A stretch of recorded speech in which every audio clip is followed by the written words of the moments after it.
Good morning. We'll be starting here in a few minutes. Earlier we had a few issues with the Spanish page. If you're still having issues, please let us know.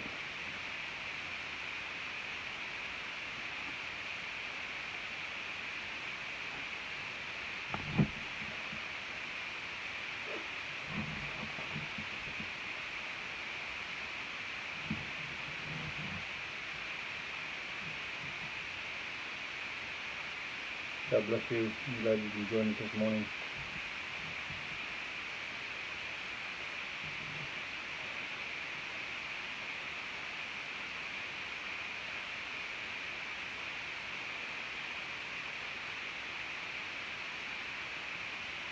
How's the Spanish page sounding? Earlier we had a few problems with it.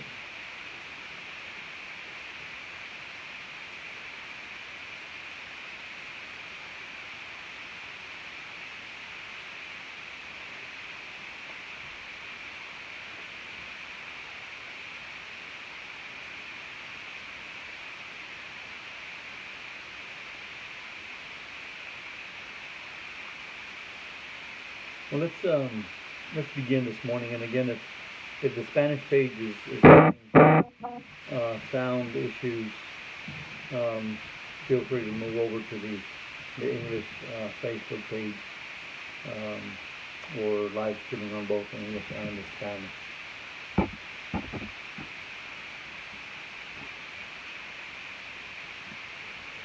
Okay, still having a few problems with the Spanish page here. I'm not sure what's going on. Take the cover off the phone.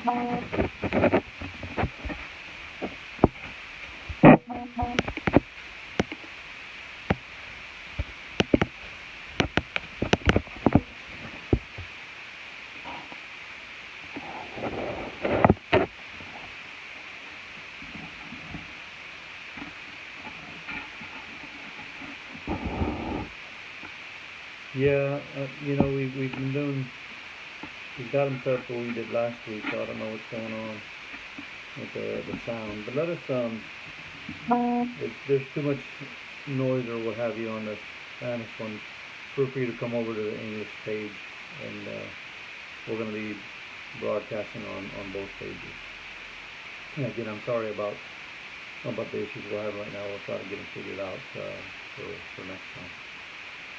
So let's begin with our Psalm reading, and we're going to be in Psalm 49, verses 1 through 12. And the Word of God says as follows. It says, Psalm 49, 1 through 12. Hear this, all you people, and listen, all who inhabit the world, both low and high, rich and poor, together. My mouth speaks wisdom, my heart's meditation brings understanding. I turn my ear to a proverb. I explain my riddle with lyrics. What should I fear in times of trouble? The iniquity of my foes surrounds me. They trust in their wealth and boast of their abundant riches. Yet these cannot redeem a person or pay his ransom to God. Since the price of redeeming him is too costly, one should forever stop trying, so that he may live and not see the pit. For one can see that the wise die, the foolish and stupid also go away, then they leave their wealth to others. Their graves are their permanent homes, their dwellings from generation to generation, though they have named estates after themselves. But despite his assets, mankind will not last. He is like the animals that perish. Let us pray. Father, we come before you, Lord, and we thank you, Lord, for this morning that you've given us. We thank you, Lord, for your love and your mercy and your grace. We thank you, Lord, for all that you've done for us, and for being with us, Lord, in our different homes, Father God. And we ask, Lord, that you would allow us, Lord, to feel your presence, Lord, in our homes, Father God, that we may be able to glorify you and just honor you, Lord, for everything that is done, Father. And we ask, Lord, you continue, Lord, to be with us through this crisis, and that you would just continue to be in control, Father God, and let it just be lifted soon so we can worship together in your house. In Jesus' name we pray. Amen. Again, thank you for joining us this morning, and I want to thank Alex and Daisy for leading us in worship earlier. and Pastor George for his message in Spanish. And thank you for being with us again this morning as we continue, right, to serve God and to bring His message to you all through Facebook Live. And I am glad that you were able to join us. Again, we are both on the English and the Spanish pages, so if we're having issues with one or the other, feel free to switch over to the other one. I know, again, earlier we had a few problems with the Spanish one, and we're trying to work those things out. I don't know if it's my phone or what's happening there. Let's, let me start with this, right, this morning. Think about the breakfast you had. Maybe you haven't had breakfast yet. What was for breakfast this morning? And I wanted to kind of put a little bit of context into today's message with a breakfast question. Some may have woken up really early and had your breakfast early. Some of you maybe woke up a little later and haven't had breakfast yet. Some maybe just had a cup of coffee. I've had a cup of coffee and a few cookies this morning, and that's been my breakfast so far. But God is good, and when we think about what God has done and what He continues to do for us, and how He continues to move in our lives, even in the middle of everything that's happening around us, we can glorify His name, and it's what we're doing, right? We think about we talked earlier in Sunday school about love and how we're to love one another and how we're to grow in that love for one another, and in a way we're going to see that again kind of manifest itself in the story we're going to be looking at today, and how God is speaking to one of His disciples, but overall He is speaking to all of them. The one becomes the representative for the many, and then the many become representative for us, that we come together again today. So just to give us a little bit of context on what's happening here. So Jesus has died, right? He's resurrected. He's shown Himself a couple of times to the disciples, and John here lets us know that this time we're going to be looking at Him. It's the third time that he makes Himself known to His disciples, and the apostles, Peter decides he wants to go fishing one night, and the rest of the apostles that are with him, they get together and they all go. They say, "Oh, we'll go fishing with you," and they go fishing. They fish all night long, and they're not able to catch anything. And then as they're getting ready to get their, to come into shore, they see a man out there on the shore, and he says, "Hey, throw your nets on the right side." And when they do, there's this big catch that takes place, right? And they're able to fill their nets with fish. And John, he realizes who it is who's speaking to him, to them, and it's Jesus, right? And let's just read this one verse to bring us into context of what we'll be looking at today, right? And in John chapter 21, verse 8, it says, "Since they were not far from land, about 100 yards away, the other disciples came in the boat, dragging the net full of fish." So they had gone out fishing. They were about 100 yards out, and think about this, right? 100 yards is it's the length of a football field, so they're about 100 yards into the water, right? And there's a guy standing. So think about if you've ever been on a football field. You stand on one end zone, and somebody stands in the other end zone. How can you talk to each other, right? How you'd have to scream, maybe use a megaphone to really be able to hear each other clearly. So here's the thing: is this guy standing on the shore is calling out to the disciples who are in the boat 100 yards in, and they can hear him, maybe really without hesitation. Because the minute he does take the net and put it on the right side, they take the net and they put it on the right side. And then they're able to catch all these fish. So John, who is described here as the apostle that Jesus loved, recognizes that it is Jesus. Right? So Peter throws on his outer clothing, and he jumps in the water and swims to shore 100 yards out. Right? I don't know how many of you are good, strong swimmers, right? But I didn't swim in 100 yards, or at least almost 100 yards out to get to shore. So Peter does this. And when he gets there, he sees Jesus, and Jesus has prepared a breakfast for them, right? Some fish. Now, we don't know where he got these fish. Again, he was Jesus, right? He spoke to them 100 yards away, and they were able to hear. He has fish. He hasn't gone fishing himself. We see later on that the other disciples come in with the rest of the fish. It's a net full of fish that they're bringing in. So they're having this breakfast. And you pick up the story here after breakfast is complete. In John 21:15 through 17, it says, when they had eaten breakfast, Jesus asked Simon Peter, Simon, son of John, do you love me more than these? Yes, Lord, he said to him. You know that I love you. Feed my lambs, he told him. A second time he asked him, Simon, son of John, do you love me? Yes, Lord, he said to him. You know that I love you. Shepherd my sheep, he told him. He asked him the third time, Simon, son of John, do you love me? Peter was grieved that he asked him the third time, do you love me? He said, Lord, you know everything. You know that I love you. Feed my sheep, Jesus said. Do you love me? Do you love me? 3 times Jesus came to Peter and he asked him, do you love me? And we start to get this picture of restoration that's going to start taking place. Because if you remember that Peter was the one who denied Jesus on 3 different occasions. And he adamantly denied him, right? He even, one of the gospel writers even tells us that he cursed to prove the fact that he didn't know Jesus. He had essentially, kind of walked away because he was afraid of what would happen to him. He had been following Jesus for approximately 3 years and learning under him and being taught by him. And at one time he professed his undying devotion to Jesus and said, I will never abandon you. Even if everybody else abandons you, Jesus, I'm going to be there. I will never leave you. I'm going to be by your side. I will die for you. And remember, he's the one that takes his sword to defend Jesus when he's getting arrested, to cut the ear off, right, of the servant. Malchus, he cuts his ears off, and Jesus says, hey, this is not how it's done, right? He takes the ear of that servant and puts it right back on. So here's Peter, who has denied Jesus 3 times, right?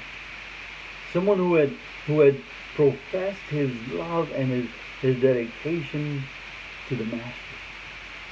And he failed in that. And he failed in that. Walking with Jesus, learning from Jesus, he failed in that. So now we get after the resurrection, and here at this 3rd time that he appears to them, after they're having breakfast, right?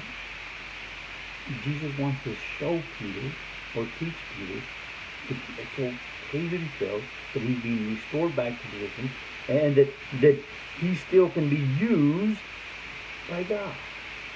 See, so when we think about the lives that we've lived and maybe the mistakes that we've made and the difficulties that we faced in our lives, right? That doesn't throw us out from being able to be used by God. Peter, undeniably, he failed Jesus. He denied him 3 times. He cursed to prove the point that he didn't know this Jesus who was being arrested and crucified. Right? Because he enjoyed walking with Jesus when everything was just fine. But he was afraid when things started to kind of fall apart in his eyes.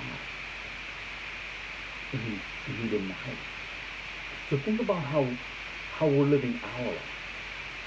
What circumstances have we faced that maybe we've denied him as well? Right? Maybe somebody's asking, hey, do you go to church? Do you do this? Do you read your Bible? And maybe we're thinking, man, what if I say yes? Maybe they're not going to look at me this way. Maybe they're not going to want to associate with me. Listen, we have to live for him wherever we go and in everything we do. We have to be willing to live for him. And listen, if you failed in your walk, it's not the end, right? It's not lights out for you. God can still use you. Here we have Peter being restored back, right? Without a doubt, as we look at the gospel writers, that Peter is the leader of the apostles. And he's this guy who stands in and comes in and he's willing to speak first.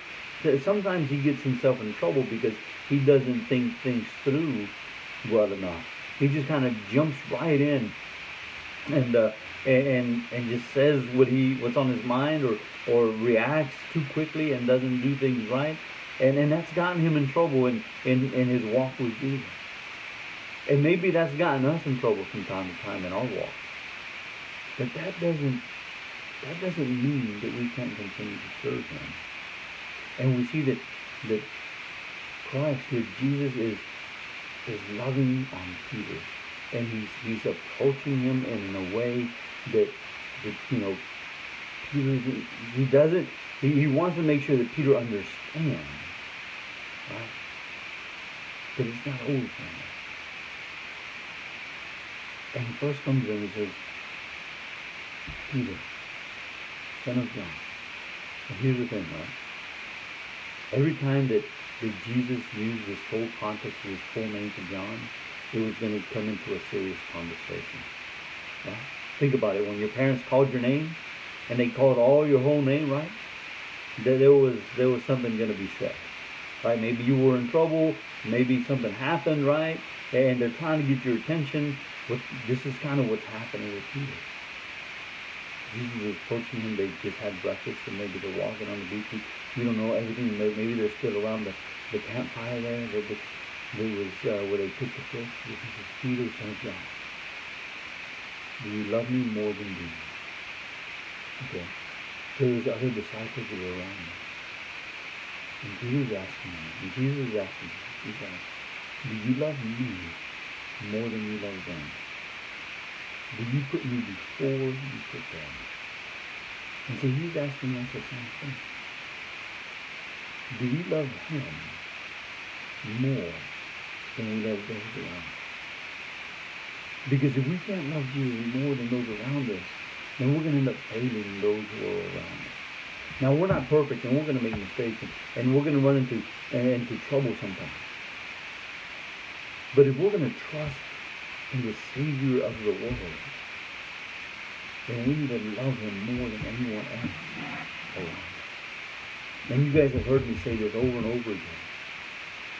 This deals with our personal and our home relationships, right? This deals with our spouses, those who are married with our spouses. That we should love Jesus more than our spouse, and then our spouse becomes a very close second. And then our kids, and then the rest of our family, and then friends, and everything kind of goes out from the middle. But Jesus should be center to our life above everything else. And that's how we're to serve him, because when he becomes center, then everything kind of just comes out clear and everything starts to fall into place.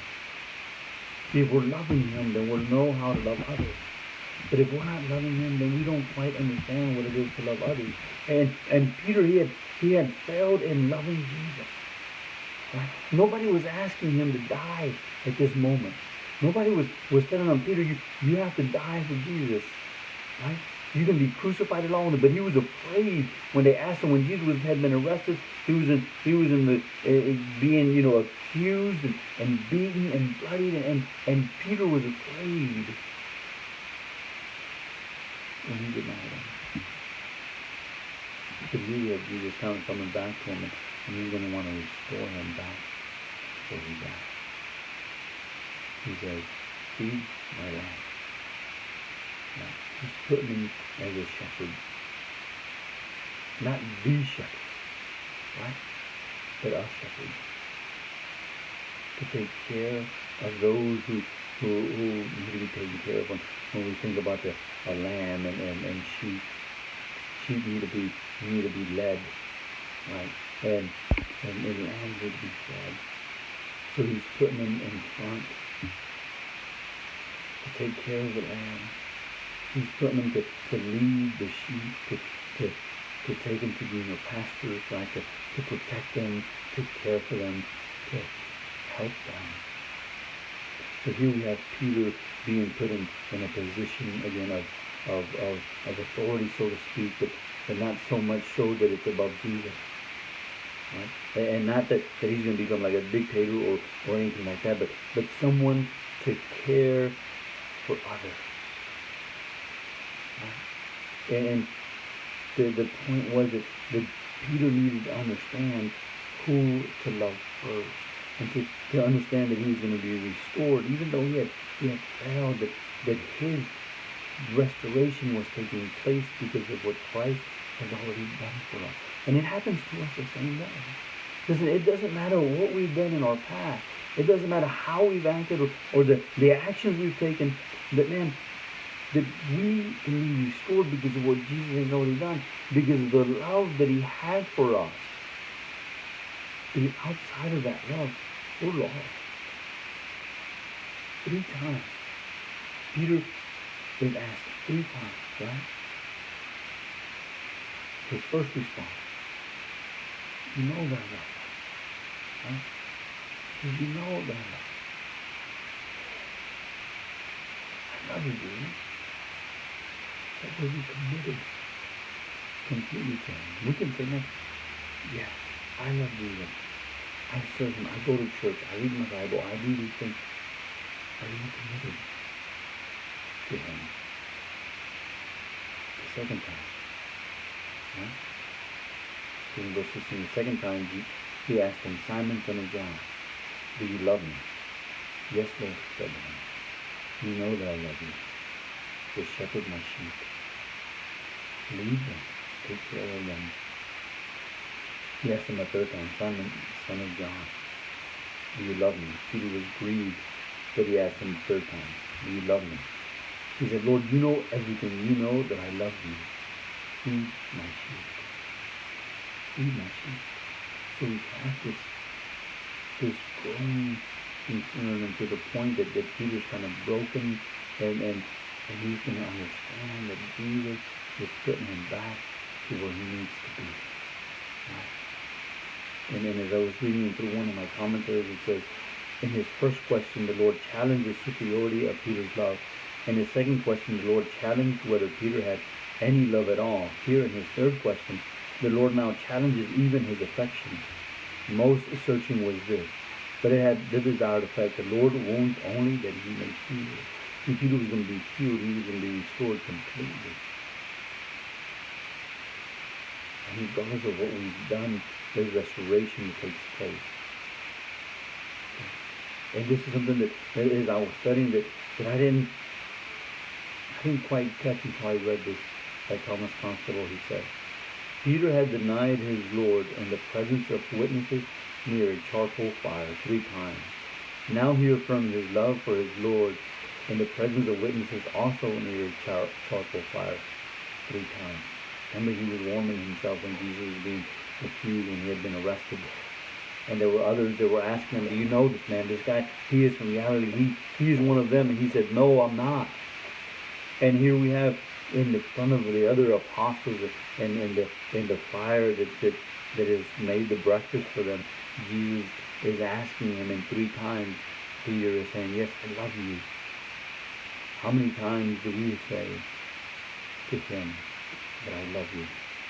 I'll serve you. I'll follow you. How many times can we say it, and not only say the words, but truly mean what we're saying? Right? Truly follow him and be dedicated to him. But the story doesn't end there. It continues, right? In John 21, verses 18 and 19, it says, truly I tell you, when you were younger, you would tie your belt and walk wherever you wanted. But when you grow old, you will stretch out your hand, and someone else will tie you and carry you where you don't want to go. He said this to indicate by what kind of death Peter would glorify him. And in saying this, he told him, follow me. Follow me. Peter followed Jesus through great pain and sacrifice. And church history tells us that ultimately Peter was martyred. And he was crucified, but when he was going to be crucified, he requested to be crucified upside down with his head down, because he wasn't worthy to be crucified the way Jesus was. He was going to suffer in his walk with Christ. Listen, when we come to him, when we give our lives to him, when we surrender to him, doesn't mean that everything is going to be picture perfect. And if anybody comes to you and tells you, hey, just give your life to him, man, and everything's just going to work out. It's not always going to work out the way you want it to work out. It's not always going to be perfect road. But it's going to be worth it in the end. That's the key. That's what we got to understand. That following him, in the end, it'll be worth it. Even though everything else may not work out the way we think it should. Right? But in the end, it'll be worth it. And Peter was being told, no. In the end, it'll be worth it. Just follow me. Right? Regardless of what struggles you're going to be going through, regardless of what situations you're going to face, follow me. And that's what we need to do. When we think about how we follow Christ, when we think about what we're doing for him, we just got to follow him. We just got to allow him to lead us.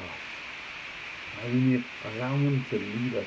And in the middle of trial, will we follow him? Are we willing to go where he takes us? How do we serve him? How do we live for him? What are the things that we're doing to glorify his name? Are we allowing the circumstances around us kind of to cause us to deny him? Or to cause us to walk away from him? Or are we allowing those circumstances around us to draw us closer to him? To glorify him? That others may come to seek him, and others may acknowledge who he is. How are we doing things? Right? How are we doing things? John 21:20 and 22 it says. So Peter turned around and saw the disciple Jesus loved following them. The one who had leaned back against Jesus at the supper and asked, Lord, who is the one that's going to betray you? When Peter saw him, he said to Jesus, Lord, what about him? If I want him to remain until I come, Jesus answered, what is that to you? As for you, follow me. As for you, follow me. Peter had just been restored. Man. 3 times he was asked, you love me. 3 times Peter said yes.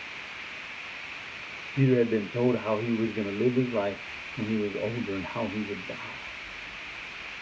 And then he starts to look around and he starts to worry about others. And he looks at the disciple that Jesus loved, and we come to know that this is John, the writer of this gospel. And Peter starts to wonder about John. And he says, what about this guy? What about him? And Jesus, don't worry about him. You follow me. See, sometimes we make that mistake ourselves. When we are living for Christ, when we've been called to serve him, and he has us serving him in an area or in a place, we start looking around. And we start thinking, what about that person? Or what about this? Or what about that one? When Jesus didn't call us to worry about those around us, he called us to follow him. He called us to follow him. See, Peter, again, he's just been restored, but it's not unlike Peter, right? To kind of speak out of turn and kind of get himself in some hot water. And now he's worried about everybody else. Jesus wasn't worried about anybody else for Peter. He just wanted Peter to understand that he needed to follow him. And Jesus just simply wanted us to understand that we need to follow him. That we need to follow him. Are we following him? Right? Jesus wants us to love him. Don't worry about others, right? As we serve him. Serve him where he has us. And follow him wherever he leads. That's what he desires for us. And that's how we need to live. Love him. Don't worry about others. Serve him where he has us. And follow him where he leads. That's how we need to live our life for him. That's the focus in our walk. Is on him. Not others, but on him. Follow Him, not others. Serve Him. And when you do that, then everything else kind of just falls in place. Everything else just falls in place. Continue to serve Him where He has you. Follow Him where He leads you. That's what we're called to do. And then in doing that, we continue to grow our love for Him. The question is, how are we loving Him? How are we loving Him? Are we loving Him?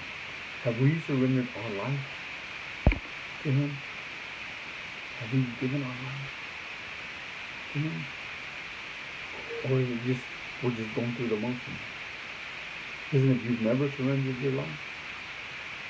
I invite you to surrender your life. And know the love of Christ for you. Know the love of Christ for you. It doesn't matter what you've done. It doesn't matter where you've been. You're loved. Just like Peter, he denied Jesus, but Jesus didn't stop loving him. He doesn't stop loving us. He hasn't denied or stopped loving you. Surrender is more than some words we pray. It's about giving our lives to Him and allowing Him to direct our path. And I encourage you, if you've never done that, and to do that today. Let today be a start of something new to do. Let today be the start of something new to do. Love Him above all others. Don't worry about anyone else. Serve Him where He has you. Follow Him where He leads you. Let us pray. Father, we thank you, Lord, for your love and your mercy and your grace. We thank you, Lord, for being faithful and true, Father God, and for allowing us, Lord, to be able to come together, Lord, through this meeting, Father God, and to be able to share your word together, Father. We thank you, Lord, because you've loved us, you've cared for us, you've provided for us, and you continue to be with us, Father God, and we glorify you for that. Thank you, Lord, for your Son who went to the cross to give His life on our behalf. We thank you, Lord, for your Spirit who leads us to all truth, who transforms us. And Lord, we thank you, Lord, for this time, Lord, that you give us in your word and help us, Lord, to continue to grow in you. I ask, Lord, that you lead each of the homes, Lord, that are represented here today, Father God, that are seeing us, Father God, that you would bless their homes, you would bless their children, Lord, that are children in those homes, Father God, that you would just continue to provide for them and allow them, Lord, to know that they are loved by you, Father. We thank you, Lord, because you've been faithful always. In Jesus' name we pray. Amen. Amen. Thank you guys for being with us this morning. May God continue to bless you and be with you. If you would like, the pastor asked me to make this announcement. If you would like, since today is the last Sunday of the month, and we usually have our time to give thanks and worship in our evening service, since we won't be having evening service, we invite you to come to the Facebook pages and just give thanks, right? Just a little video or a post giving thanks to God if you desire, or singing a song or whatever it might be, just kind of to continue the way we've been doing things at the church. Again, thank you for being with us this morning. May God bless you and be with you always. God bless you.